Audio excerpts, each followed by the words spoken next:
Eu sou a Fernanda. E eu sou o Diego. E nós somos o Modo Terapeuta Podcast. Para começar o nosso primeiro episódio, a gente tem um tema super interessante, mas antes a gente precisa se apresentar. Sim. Me conta um pouquinho de você. Então, eu sou Fernanda, sou terapeuta cognitivo-comportamental e terapeuta do esquema e mestre em psicologia. Perfeito. E eu sou o Diego, eu sou médico psiquiatra de formação. Nós trabalhamos juntos já há algum tempo, né, Fernanda? Você quer contar um pouco da nossa história? Tem uns 10 anos já. Tem não tem? quase isso. Eu acho que tem mais ou menos 8 anos que a gente se conhece. Foi logo quando eu voltei da minha formação e a gente entrou em contato e desde então nunca mais a gente se largou, né? O primeiro contato não foi relacionado a paciente, né, Diego? O primeiro contato foi relacionado a um projeto e o projeto nunca saiu, mas o vínculo se constituiu, né? Exatamente. Foi muito bom. Se constituiu e está cada vez mais forte. Exatamente. Né? Estamos aqui por isso. Agora, Fernanda, explica para nós por que o nosso podcast chama-se Modo Terapeuta. O podcast se chama Modo Terapeuta, foi um trocadilho que a gente fez relacionado a um termo em terapia do esquema, né? Em que na terapia do esquema a gente utiliza o termo modo, né? Para explicar alguns estados internos que podem surgir em momentos diferentes, estados emocionais, reações comportamentais, que não necessariamente significa dizer que o indivíduo tem várias personalidades, mas significa dizer que ele apresenta alguns lados que ele precisa conhecer.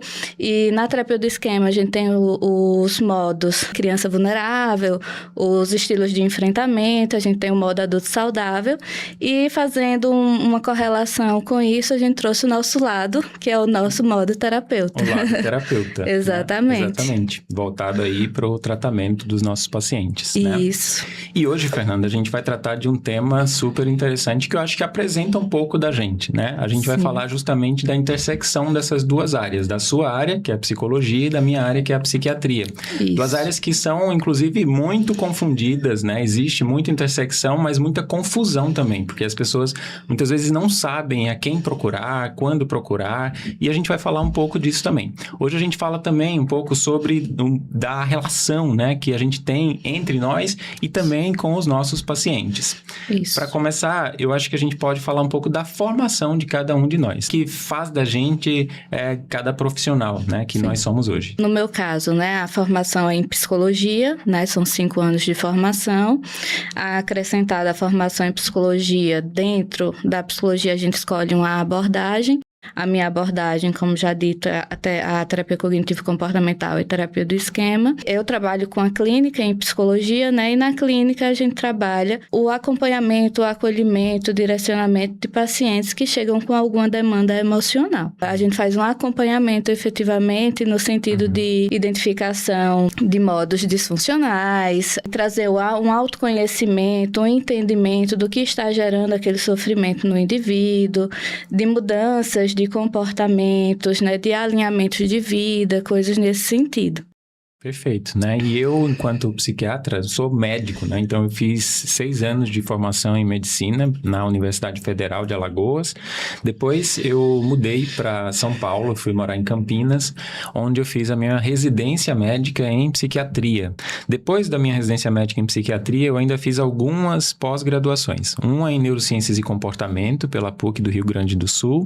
Também fiz uma formação em terapia do esquema, porque justamente que vem desse contato que eu tenho com a Fernanda, e eu nunca pensei em ser terapeuta do esquema, na verdade. Eu queria abrir um canal de diálogo e entender mais sobre essa abordagem, né? Sobre como que a gente teria ali uma perspectiva conjunta dos nossos pacientes, né? E isso só trouxe sucesso e agregou bastante na maneira como a gente trata os nossos pacientes, ela nesse acompanhamento mais próximo e eu, enquanto psiquiatra, tendo esse outro olhar, né? Que vai para além da minha função mesmo como psiquiatra, que seria avaliar ali aspectos mais biológicos, mais ligado ali, né, na análise dos exames e principalmente na parte da psicofarmacologia, né, que vai determinar que tipo de tratamento que eu vou estabelecer com o meu paciente para além do que já vinha sendo feito. Então, o ponto em comum que a gente tem é porque tanto o psicólogo quanto o psiquiatra, nós tratamos da saúde mental.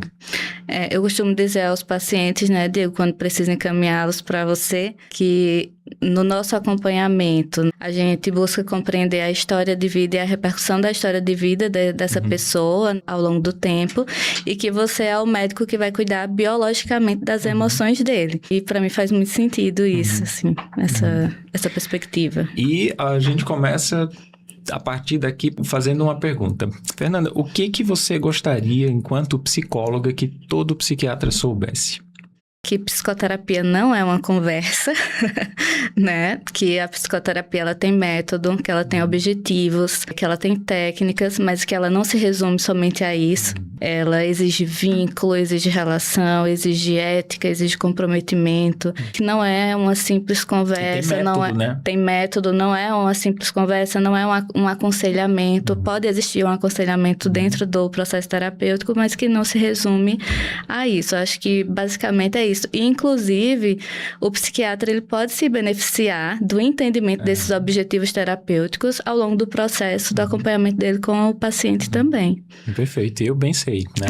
Exatamente. Já eu queria que todo psicólogo soubesse que o psiquiatra também não serve só para passar medicação, né? E que tem várias intervenções que a gente faz durante o acompanhamento, durante o atendimento, inclusive que tem base psicológica, né? Sim. Que tá ali com a escuta, né? Eu acho que a gente, trabalhando juntos, a gente se complementa muito bem, porque tenta casar as intervenções, né? E não tô falando das intervenções em relação à medicação.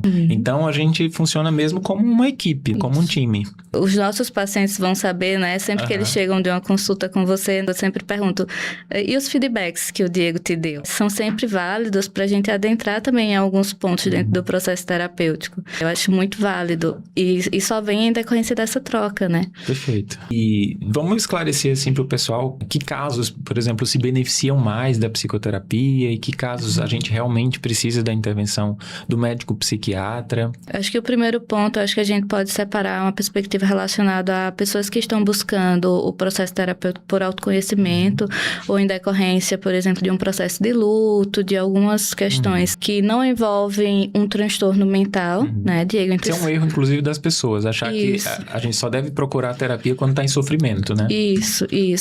Nem todo sofrimento é patológico. Então, nesses casos, o indicado é buscar a psicoterapia. Já recebi casos de pacientes que procuraram primeiro o psiquiatra e foram indicados ir para psicoterapia sem nenhuma receita médica. E nesses casos, a psicoterapia é o indicado.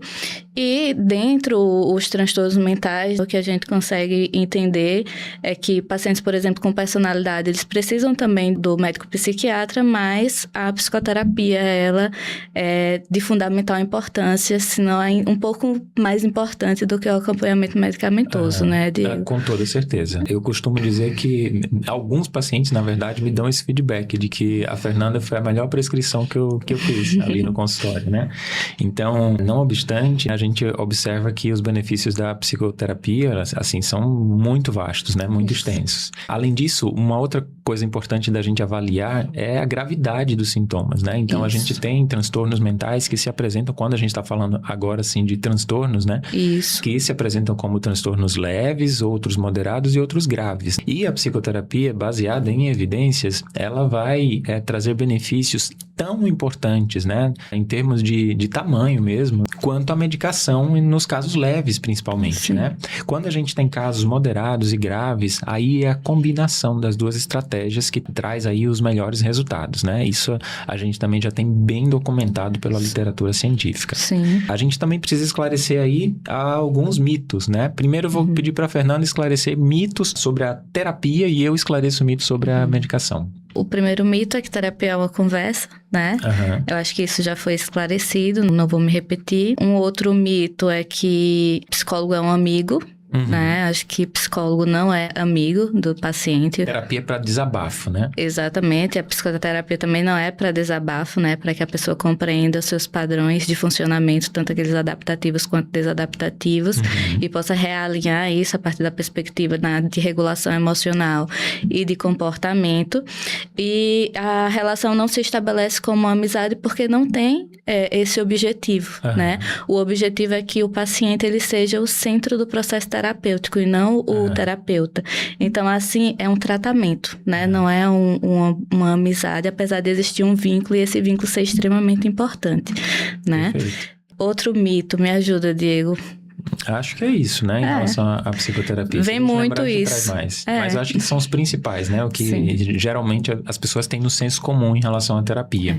Já em relação à medicação, a gente vai ter as pessoas sempre pensando coisas do tipo, toda medicação psiquiátrica vai me deixar dopado, vai me deixar sedado, ou então que as medicações são capazes de mudar a personalidade daquela pessoa, vão mudar quem eu sou. Outro clássico toda medicação psiquiátrica vai me deixar dependente, né? Isso. Ou ainda que eu não posso fazer uso das medicações, né? Em determinadas situações, como, por exemplo, na gravidez, ou então se é um idoso, se é uma criança. É claro que cada faixa etária e cada situação específica tem que ser respeitada, tem que ser avaliada com muito cuidado, mas as medicações que nós temos hoje disponíveis para tratamento em saúde mental são extremamente seguras, né? São medicações que têm, sim, efeitos colaterais. Nenhuma medicação, gente, nenhum medicamento é livre de efeitos colaterais, né, Fernanda? Mas é claro que a gente tem estratégias ali para ajudar as pessoas a tolerarem, né, esses efeitos colaterais quando eles acontecem. É outro mito também, inclusive, né? As pessoas acham que tomar medicação automaticamente vai levá-los a experimentar efeitos colaterais, quando a maioria dos efeitos colaterais, na verdade, não são regras, são a exceção, né? E eu acho que uma das coisas mais interessantes do nosso trabalho conjunto é justamente essa questão de que muitas vezes a Fernanda me ajuda a contornar, assim, essa lida com os efeitos colaterais. Então, muitos pacientes, durante o acompanhamento, pensam em desistir, porque experimentam ali algum incômodo com a medicação, e a Fernanda vai lá e puxa e fala, não, calma, vamos lidar com isso aqui juntos, né? Nós vamos psicoeducando, né, Diego? E isso é muito fundamental na manutenção, né, do tratamento, economiza tempo e, com certeza, diminui o risco, né, que o paciente tá. Então, muitas vezes a Fernanda me liga, me manda mensagem e me avisa, olha, tal paciente está com dificuldade em relação a... Essa semana mesmo, né, aconteceu. Está com dificuldade, né, em lidar com certa medicação. Tô pedindo para ela voltar em consulta para que a gente faça um ajuste. Então, uma pergunta só para a gente fechar esse bloco existe, Fernanda, sofrimento que não precisa de remédio? Existe. Né? E, por outro lado, tem sofrimento que não melhora só com terapia? Sem dúvida, também tem. Né? Então, a gente já percebe aí que nosso trabalho conjunto, né, talvez seja a estratégia que mais traga benefício. Tocando já de assunto, eu queria falar contigo um pouquinho sobre o modelo biopsicossocial. O que é isso, né, de modelo biopsicossocial? É a gente compreender, né, Diego, que o sofrimento, ele vem em diversos aspectos. E quando a gente fala em transtorno mental, a gente está falando desse modo. Existe a parte neurobiológica, que você adentra aí mais profundamente nesse aspecto. E existe os aspectos de sofrimento que estão relacionados a contextos sociais, aos contextos relacionados ao processo de cognição, né, de desregulação emocional. Então, o modelo psicossocial, ele traz a perspectiva de que a gente precisa olhar para o sofrimento não só como biológico, ou não só como social ou psicológico, mas como um todo, né, a integração desse todo. Perfeito. Muitas pessoas, Fernanda, não sabem, mas os transtornos psiquiátricos, né, os transtornos mentais, na verdade, existe essa definição. Por que a gente não chama de doença mental, né? A gente não fala em doença mental justamente porque, ao longo das descobertas, a gente não encontra processos neurobiológicos que sejam específicos de cada doença, né? Então, a gente não chama necessariamente de doença mental, e sim de transtorno pelos prejuízos que esses quadros acabam trazendo na vida das pessoas.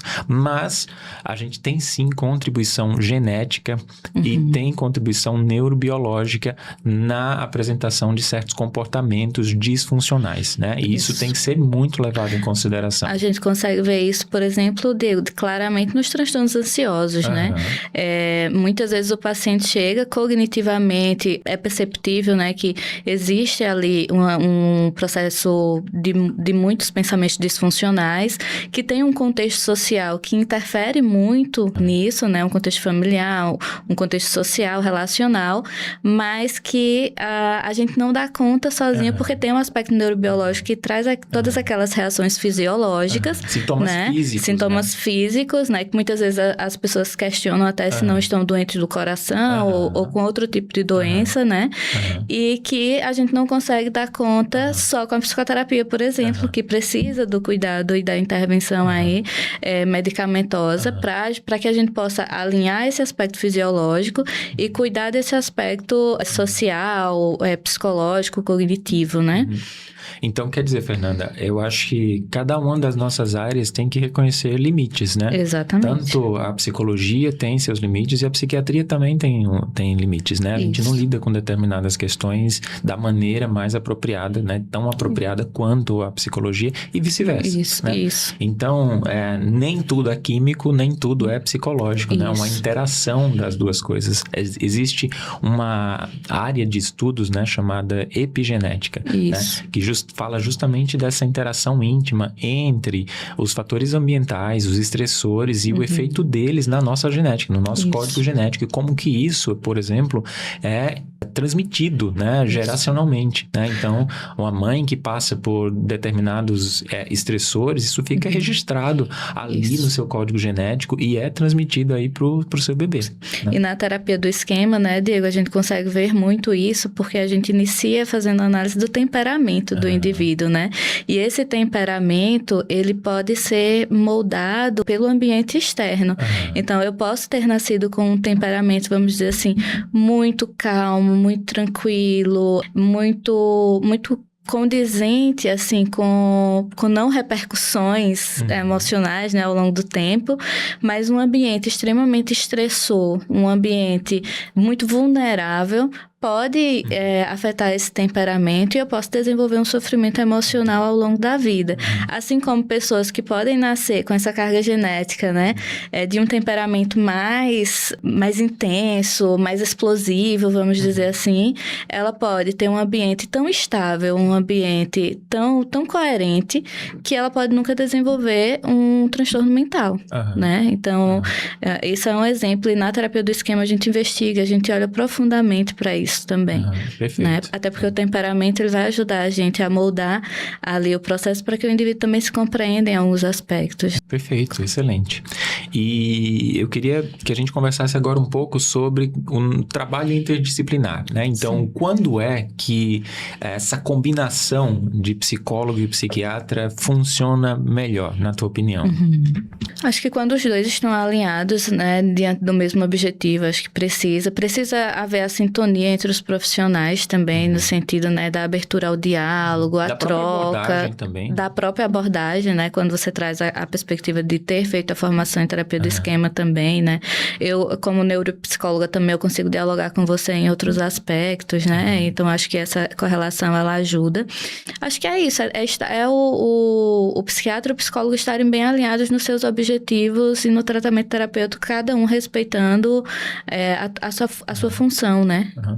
E um outro tópico dentro dessa questão aí é o dos encaminhamentos, né? Isso. Muita gente tem dúvida por onde começar. Então, será que eu começo primeiro indo ao psiquiatra? Será que eu começo primeiro indo ao terapeuta, né? Por onde que as pessoas devem começar?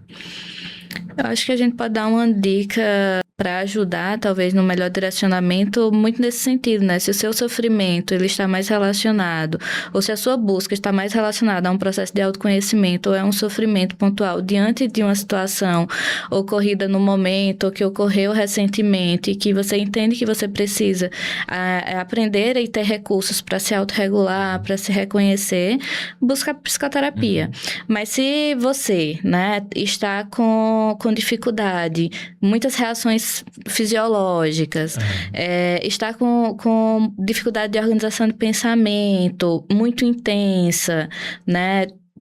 apresentando muito isolamento social, coisas mais relacionadas a essa perspectiva, que não se relaciona a um sofrimento pontual, mas que já se estende também ao longo do tempo, busca primeiro o psiquiatra, que ele vai fazer o encaminhamento correto para um psicólogo. É isso que eu ia comentar, né? Na verdade, independente do caminho por onde você começa, se você vai a um bom profissional, é uma das características básicas desse profissional reconhecer os seus limites. Então, ele vai dizer, eu vou até aqui com você e daqui para frente eu acho que eu vou precisar da parceria aí com o colega psiquiatra e vice-versa, né? Então, eu, assim, raras vezes eu não faço encaminhamento à psicologia, né? Eu não faço o encaminhamento a você ou outros colegas psicólogos, porque ajuda bastante, né? E vai fazer um trabalho que eu não faço. Então, é um complemento ali do meu trabalho. Eu acho que tem alguns sinais de alerta, né? Que você realmente já deve buscar o psiquiatra. Então, se a gente está falando de situações mais graves, como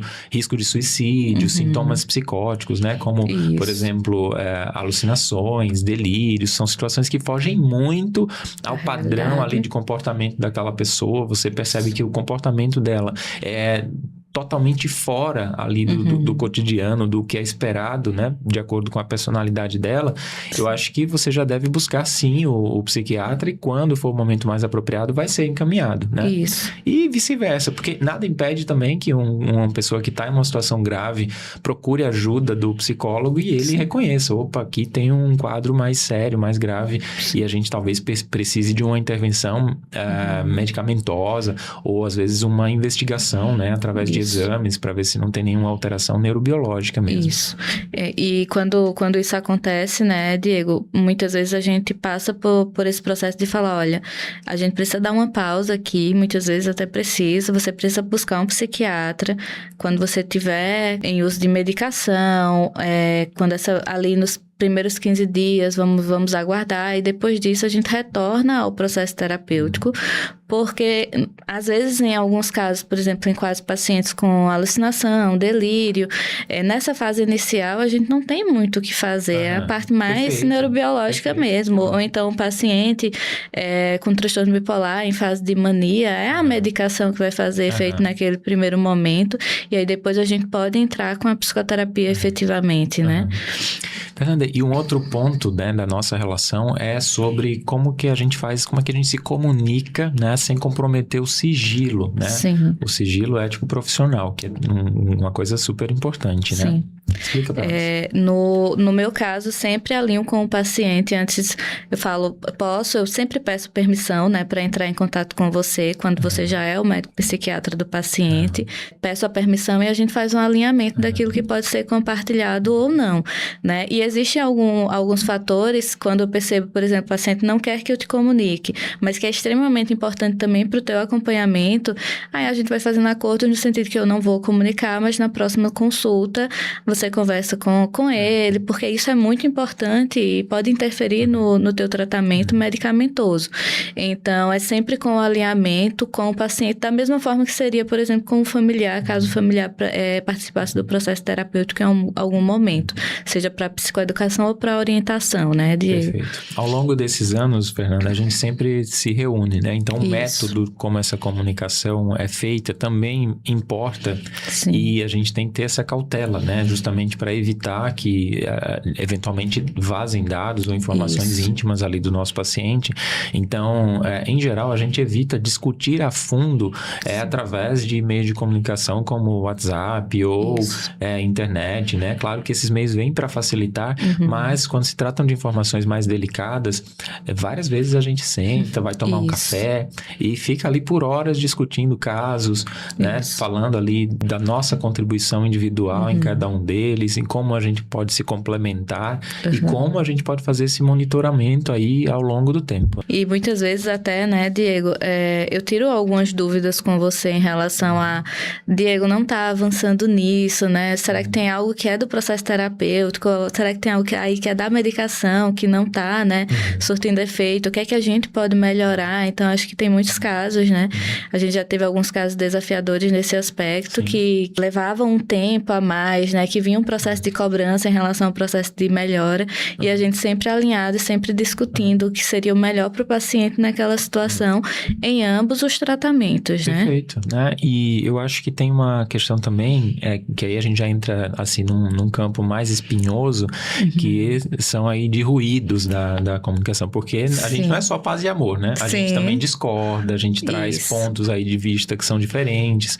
Então, em muitos momentos, a gente já teve a oportunidade de discordar, de falar assim, olha, eu vi de uma forma diferente, teve uma tal conversa, eu convoquei tal familiar que me trouxe essa informação e até então eu não tinha acesso, né? Isso.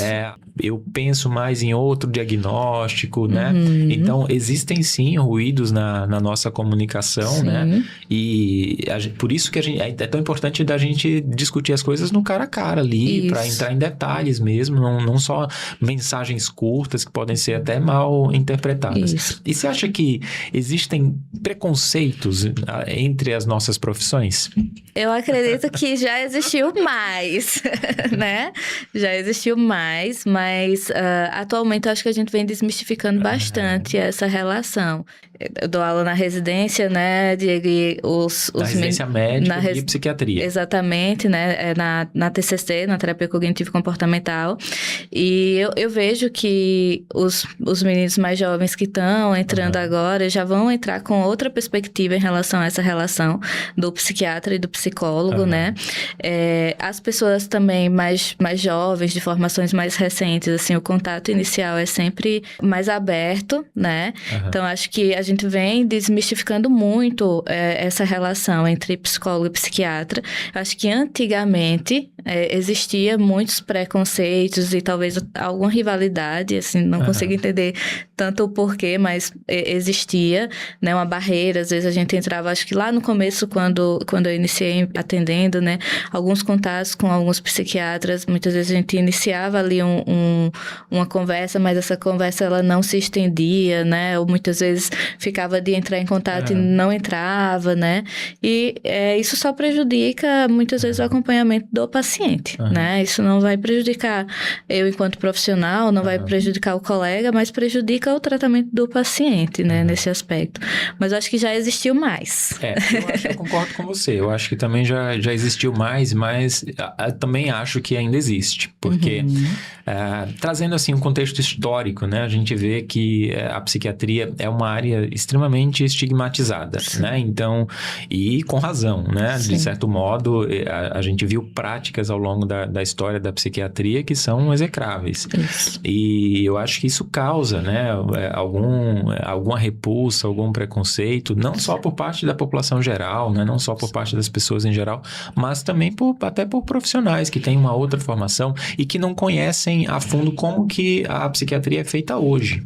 Né? Então, por exemplo, ao longo da minha formação, eu via muitos colegas psicólogos se surpreenderem na prática da eletroconvulsoterapia, que é um tratamento de choque, né?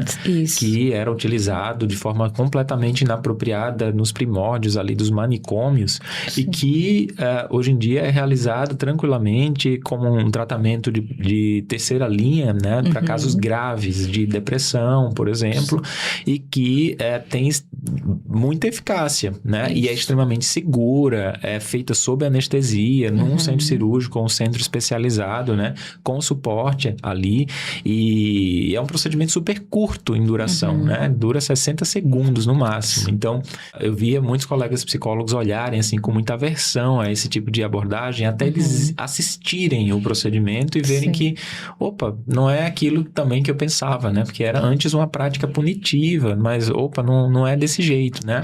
Então, essa eu acho que é só um exemplo de como as pessoas enxergavam antes a psiquiatria e hoje veem de outra maneira, né? Sim. Acho que isso tem uma relação também com a formação na psicologia, né, Diego? Com toda certeza. Então, acho que falta um pouco também de informação nesses aspectos, né, dessa relação psiquiatra-psicólogo. Na minha época não existia.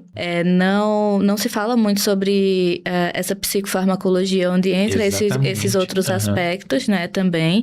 Né, a parte de psicofarmacologia, eu acho que poderia ser um pouco mais intensa eu acho que tem uma na ressalva, formação. Né? Eu acho que tem muito psiquiatra que tem ressalva de falar de medicação interação com o psicólogo, né? Sim. Talvez por medo de que o psicólogo se aproprie de alguma maneira daquilo. E eu acho isso péssimo, porque a gente está produzindo ignorância. Então, a gente está perpetuando ali, muitas vezes, uma ignorância desnecessariamente, porque o colega, ele pode te ajudar a manejar, né? A adesão ao tratamento, pode ajudar a fortalecer ali teu vínculo com o paciente e com o próprio tratamento na psicofarmacologia, né? Isso. E o conhecimento está aí hoje, gente, disponível para todo mundo. A gente, depois da internet, acabou essa história de você querer restringir conhecimento, né? Sim. É claro que eu acho que, assim, os maiores conflitos das nossas áreas acontecem por ignorância, porque a gente acaba fazendo intervenções na área do outro, né? E isso acaba sendo ruim. Eu já tive, sim, casos em que um paciente foi orientado, por exemplo, a suspender suas medicações pelo colega psicólogo, ou casos em que deu alguma orientação que não era pertinente ali, né? Não era compatível com aquele quadro, interpretou junto com o paciente aquilo como um efeito colateral que não existia. Isso acontece. E da mesma forma, eu tenho certeza que você já viu intervenções, de certo modo, inadequadas da nossa área, né? Sim.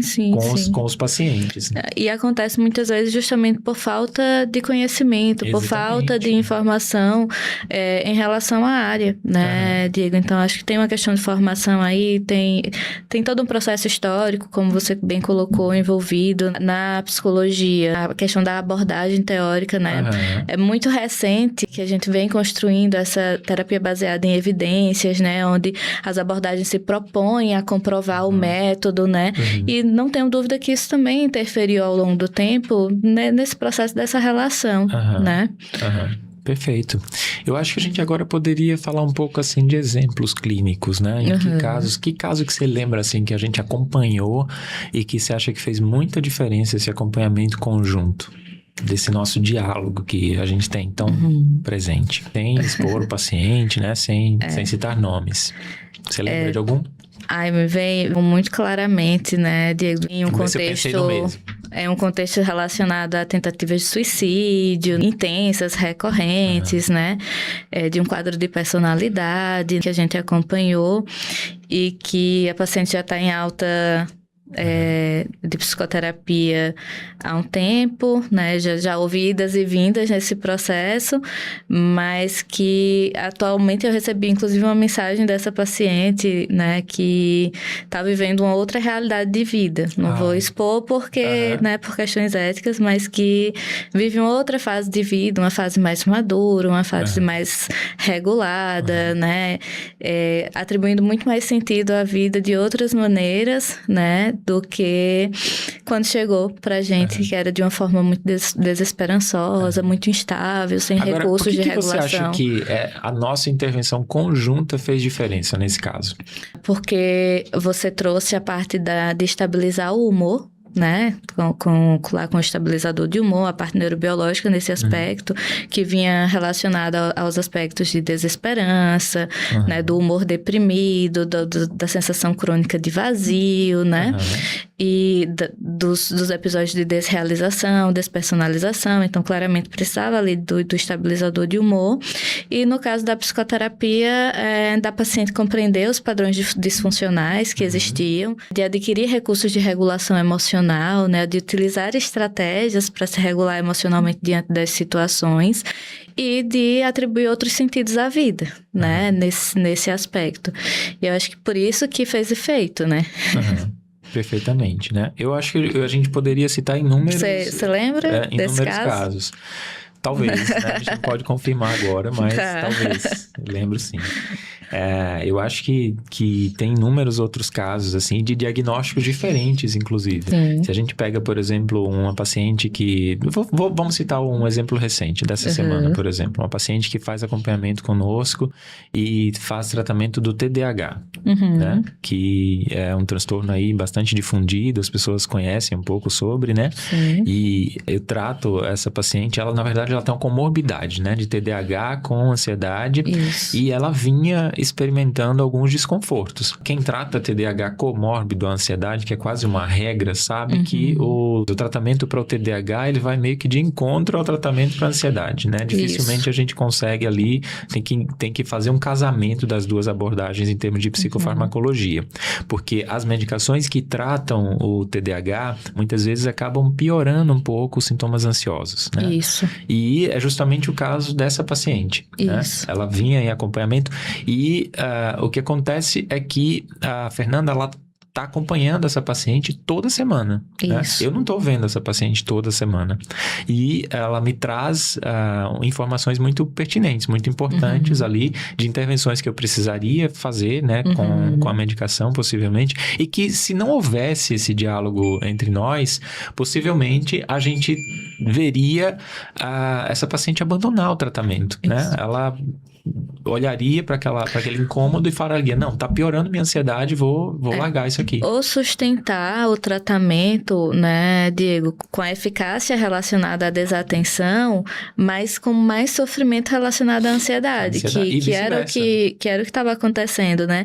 Não, mas assim, eu tenho uma melhorazinha no aspecto desatenção, mas aí também eu passo 2, 3 dias com o fisiológico muito ativado em relação à ansiedade, sem nenhum contexto que efetivamente esteja me deixando ansiosa, né? Porque acho que a grande questão nesse caso é a paciente conseguir perceber que a ansiedade dela já não tinha mais um contexto social, já não tinha nenhum fator estressor ali desencadeando, né?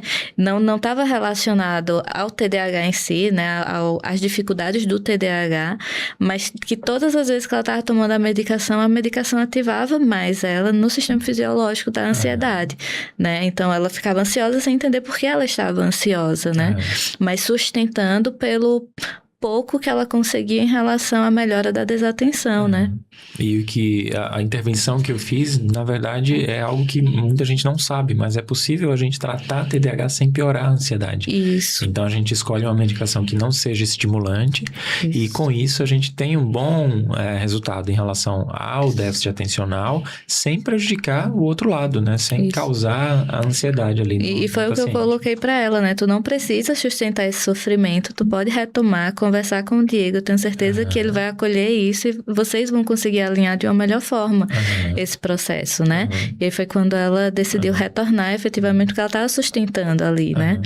Eu acho que outra grande vantagem do nosso acompanhamento conjunto é justamente quando acontecem ali incômodos no processo, tanto na tomada da medicação, quanto eventualmente há até intervenções mesmo, verbais, que a gente faz com o paciente e que muitas vezes o paciente sai dali com um incômodo sem verbalizar, né? Sem falar nada, guarda para si e às vezes ele traz na consulta comigo algum incômodo que eventualmente tenha ficado com uma fala da Fernanda, com algum posicionamento e vice-versa. Isso já aconteceu várias vezes, diversas. Né? E quando a gente tem a parceria, a gente tem essa vantagem de poder argumentar ali com o paciente, né? Porque com o passar dos anos, a gente já conhece meio que o modo de trabalho, a gente sabe que jamais eu sei, né, que jamais a Fernanda vai fazer uma intervenção que seja ali maléfica. E outra coisa que é super importante nesse aspecto... Que haja uma desconsideração, né? Algo desse tipo. Mas eu acho que outra coisa que é muito fundamental, assim, da minha parte, né, nesse sentido, é eu conhecer a tua abordagem, né? Sim. Teórica, que eu digo, né? Eu saber um pouco sobre terapia do esquema e saber qual que é o contexto ali sendo abordado e que muitas vezes o paciente mal interpretou determinada fala que vem acontecer, né? E muitas vezes a gente consegue olhar para isso, inclusive, compreendendo o modo de funcionamento do paciente também, né? Às vezes o paciente traz algo de um desconforto lá da consulta e isso serve como um processo de intervenção no acompanhamento terapêutico, né? De a gente poder olhar e falar assim, mas você está olhando... Por qual modo teu, né? Essa intervenção que foi feita, isso que foi dito que não te soou bem, ativou qual lado teu? E a tua interpretação em torno disso está totalmente dentro da realidade, então vamos questionar isso, né? E aí acaba trazendo outras perspectivas e muitas vezes até a pessoa consegue perceber que, eita, peraí, eu acho que eu estava ativado nesse momento, eu estava em um modo defensivo, em um modo muito vulnerável, né? E realmente olhei, né? Fiz uma interpretação diferente. E eu sempre encorajo, quando é algo relacionado à consulta, no retorno, conversa com ele, esclarece essa situação.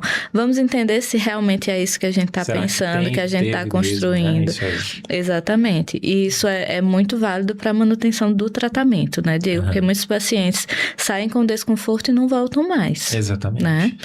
E eu acho que essa parceria que a gente estabelece, ela previne isso. Ela ajuda a fortalecer tanto o meu vínculo quanto o seu vínculo, né? Com aquele paciente, com aquele caso. Sim. Agora, para a gente fechar o nosso primeiro episódio aí com muito sucesso, a gente vai falar sobre evidências científicas. Sim. A gente vai falar, assim, de transtornos mentais que realmente têm evidência científica documentada, né? Dessa parceria nossa. Sim. Vamos falar de depressão, Fernanda. O que você traz pra gente aí do tratamento combinado? Ou, primeiro, até isoladamente, né? Como que é? Será que terapia serve para depressão? O tratamento em terapia cognitivo-comportamental, né, hoje é extremamente indicado e com método, né, com técnicas direcionadas para o tratamento em depressão, né, Diego? E o tratamento combinado é o mais indicado na literatura científica hoje no tratamento da depressão em si, né? Um dos grandes guidelines que a gente usa em psiquiatria, né, para tratar depressão e transtornos de humor, que é o CAMAT, a última edição aí de 2023, ele coloca a psicoterapia com eficácia equiparada a medicações antidepressivas nos casos mais leves, né? E quando a gente vai olhar para os casos moderados e graves, é a combinação das duas estratégias que tem o melhor resultado. Isso. Né? Então, nível de evidência máxima aí para psicoterapia, principalmente nos casos leves, né, até moderados, e a combinação das duas estratégias também. Sim. Quando a gente olha para a ansiedade, Fernanda, há benefícios da gente tratar a ansiedade com psicoterapia, será? 100%, né, Diego? Acho que em relação aos transtornos mentais hoje em terapia cognitivo-comportamental, todos eles, a maioria, todos eles têm evidência, algum nível de evidência científica em relação ao tratamento. E por que, né? que a TCC, ela é essa abordagem que acumula aí ao longo dos anos tanta evidência científica, em detrimento até de outras abordagens? Ela se propõe a provar o método dela, né, Diego? Acho que começa com isso, né? Quem trabalha em terapia cognitivo-comportamental se baseia no método lá inicialmente desenvolvido ali pelo Aaron Beck, né? Que começa, inclusive, na identificação com pacientes depressivos, né? A história, o Beck, ele era psicanalista, né? E ele iniciou um grupo para estudar ali sobre associação livre, e nesse grupo de estudo com pacientes em hospital psiquiátrico, ele começa a perceber que esses pacientes que eram deprimidos, eles tinham algo em comum entre si, que era o processo da distorção cognitiva. E aí que ele começa a falar sobre distorções cognitivas, erros cognitivos, pensamentos disfuncionais, né? E ao longo do tempo se soma ali ao Albert Ellis e a outros estudiosos, e é quando se forma a terapia cognitivo-comportamental, né? E qual é a base, né, da terapia cognitivo-comportamental? É compreender que não são as situações que geram na gente as emoções, né? As pessoas no senso comum, elas tendem a falar muito isso, né? É porque aconteceu tal coisa que eu me senti de tal forma. E, na verdade, a terapia cognitivo-comportamental vem trazer a perspectiva de que não são as situações, mas a forma como você interpreta essas situações, como você pensa, que gera o que você sente e faz com que você se comporte de uma maneira X ou Y. E a forma como a gente se comporta vai reforçar ou não aquilo que a gente está pensando, aquilo que a gente está interpretando. Então, as intervenções em terapia cognitivo-comportamental, elas vão se basear nesse pressuposto. E aí, diante de cada transtorno, né, vai ter as suas intervenções específicas e diante de cada paciente também, porque esse processo, apesar de ter um método, apesar de ter o objetivo, ele é individualizado para cada paciente, né? Agora, você falou aí em distorções cognitivas, né? Eu lembrei de outro transtorno, que é o transtorno obsessivo-compulsivo, né? Eu acho que dentro da psiquiatria, talvez, é um dos transtornos que mais se beneficia da abordagem em TCC, né? Em terapia cognitivo-comportamental. Justamente porque, só para quem não conhece, o TOC, né? O transtorno obsessivo-compulsivo, é um transtorno que cursa com obsessões, que são pensamentos invasivos, né? Intrusivos, que ficam reentrando ali na mente da pessoa contra a vontade dela, ou seja, são pensamentos que a pessoa reconhece como externos, né, à sua vontade. Esses pensamentos surgem e eles ocupam grande parte ali do dia dela, né, e causam muita perturbação e que acabam levando ao surgimento de alguns comportamentos compensatórios, né, que são chamados de compulsões. E percebam que aí fica bastante claro a necessidade da gente combinar as duas estratégias, né, porque enquanto de um lado a gente vai ter as medicações atuando ali, né, em circuitaria, né, neurológica mesmo, para tentar atenuar essa reentrância de pensamentos e diminuir a resposta fisiológica, neurofisiológica, né, o aparecimento desses pensamentos ali recorrentes, né, que causam tantas perturbações, né, a gente vai precisar também, né, do apoio ali da psicoterapia para remodelar esses pensamentos, né, para levar o paciente a realmente tentar desconstruir algumas dessas distorções cognitivas que são presentes tão fortemente no TOC, né? É o que a gente chama de reestruturação cognitiva, né, Diego? No TOC especificamente a gente precisa ter muito cuidado, porque algumas estratégias e técnicas, por exemplo, utilizadas na depressão, não podem ser usadas no TOC, porque as estratégias podem reforçar os pensamentos obsessivos, né? Então, no TOC, a gente vai trabalhar com o que o paciente consiga sustentar a dúvida. Aí a gente pode fazer só um adendo, Fernanda, que psicoterapia, gente, também tem efeito colateral, tá? Exatamente. Então, se eu sou um profissional em que eu não conheço esses transtornos, né, a fundo, e eu não entendo que aquela intervenção que serviria ali para a depressão, para aquele contexto rígido, do pensamento disfuncional, não vai servir para a obsessão no TOC, eu posso utilizar a estratégia errada e potencializar, né, as obsessões no paciente com TOC. Então, no tratamento do TOC, além da intervenção, quando existe efetivamente a compulsão, que é outro mito, né? Nem sempre o paciente com TOC vai ter a obsessão, né? Precisa ter compulsões, né? Às vezes vem um TOC puro, que a gente fala que é só com um padrão obsessivo, né? E aí a intervenção é muito mais em sustentar a dúvida. Sempre as compulsões também são atos físicos, né? Podem ser atos mentais. Exatamente. Né? E aí vai ser para sustentar a dúvida, para diminuir perfeccionismo, e aí a gente utiliza outro caminho, né?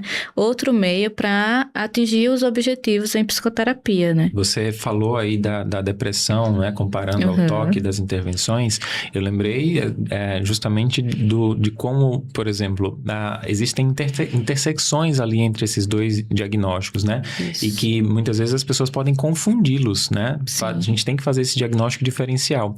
Existe, por exemplo, um tipo de TOC chamado TOC tabu, né? Que ele mexe ali com a escrupulosidade da pessoa e faz com que, por exemplo, ela possa ter pensamentos voltados a tirar a própria vida.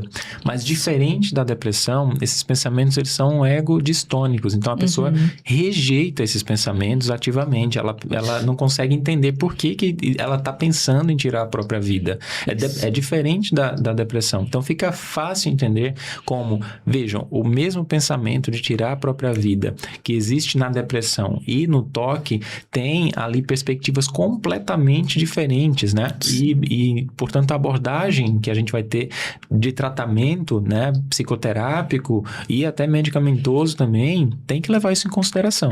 Vai ser diferente, vai ser único para cada caso, né? E para cada história de vida também, né, Diego? Acho que isso é importante. No caso da psicoterapia, isso ainda é mais intenso. Porque, mais relevante, porque quando a gente está comparando o tratamento medicamentoso da depressão e do TOC, a gente não vai ver grandes diferenças, né? A gente vai tratar, ambas as duas situações se beneficiam dos inibidores seletivos da recaptação de serotonina. São medicações que são apropriadas para ambos os casos. Sim. Mas quando a gente vai observar a sintomatologia, elas têm uma perspectiva completamente oposta e a gente tem que ter essa compreensão até para fazer o diagnóstico. Exatamente, até porque, por exemplo, no toque, quando nós vamos entender, né, aquela disfunção cognitiva relacionada às obsessões, que tem uma relação muito grande com a dificuldade de sustentar a dúvida, a dificuldade ali de diminuir o perfeccionismo das coisas, né? Quando a gente olha para a história de vida desse indivíduo, a gente vai entendendo os fatores que foram contribuindo para aquele padrão que ali desencadeou um transtorno. E isso é muito importante, inclusive, para produzir um diálogo, né, com o próprio paciente em torno do processo de adoecimento dele. Né? E aí a psicoterapia tem esse efeito aí. Perfeito. Fernanda, agora uma pergunta final. Se você pudesse mudar uma crença popular sobre psiquiatras e psicólogos, qual seria? Psicólogo e psiquiatra é pra doido. É pra doido. Né? Primeira Essa questão. É emblemática, né? Exatamente. Eu acho que aí a gente tem um mito que une as duas áreas, né? Exatamente. As pessoas acham que só procura tratamento psiquiátrico ou psicológico, né? Se tiver completamente fora da casinha, né? Exatamente. E assim, eu acho que atualmente a gente precisa até questionar o que é doido, né? Porque é um conceito que pode soar extremamente pejorativo, né, Diego? E que, na verdade, não diz sobre, né? Uma pessoa para chegar em um sofrimento psíquico intenso, né? Mesmo que saia fora da casinha, né? Tem uma história, exige um respeito muito grande por trás disso. Então, psicólogo e psiquiatra não é para doido, né? Necessariamente, né? Esse termo não deveria ser utilizado de forma pejorativa. E, na verdade, psicólogo e psiquiatra é para pessoas que querem se compreender, se entender e se regular emocionalmente, até porque todos nós nascemos desregulados, né? A gente se regula ao longo do tempo a partir dos espelhos que a gente vai tendo. Se corregula. Né? E vai se corregulando ao longo da vida, né? É sim, perfeito. Fernanda, foi um prazer falar com você no nosso primeiro episódio, né? E que venham muitos outros episódios aí pela frente. A gente se encontra para falar de outros temas aí relevantes. Eu acho que, por exemplo, a linguagem psiquiátrica e terapêutica, né? Que acaba fazendo parte do cotidiano das pessoas hoje em dia. É um tema muito interessante para a gente abordar num episódio específico, né? E vamos aprofundando, né? Vamos aprofundando, né? Para mim foi um imenso prazer, né, Diego? O primeiro podcast está sendo um pouquinho como o nosso primeiro contato. Eu tô um pouquinho, assim, ainda desconfortável, né? Mas eu acho que a gente vai quebrando isso também ao longo do tempo. E você tá ótimo, né? Igualmente. Deixa a Fernanda aí com o microfone que ela se vira. Não sei disso. É isso aí, gente. Obrigado aí para quem ouviu até o final, quem assistiu a gente no YouTube ou no Spotify. A gente só tem a agradecer e que seja aí o início de uma longa jornada. Comentem, né, Diego? Fala o que querem ouvir mais aqui da gente. Exatamente. Mandem dúvidas, comentários. Deem feedbacks no que a gente pode melhorar. Estamos abertos.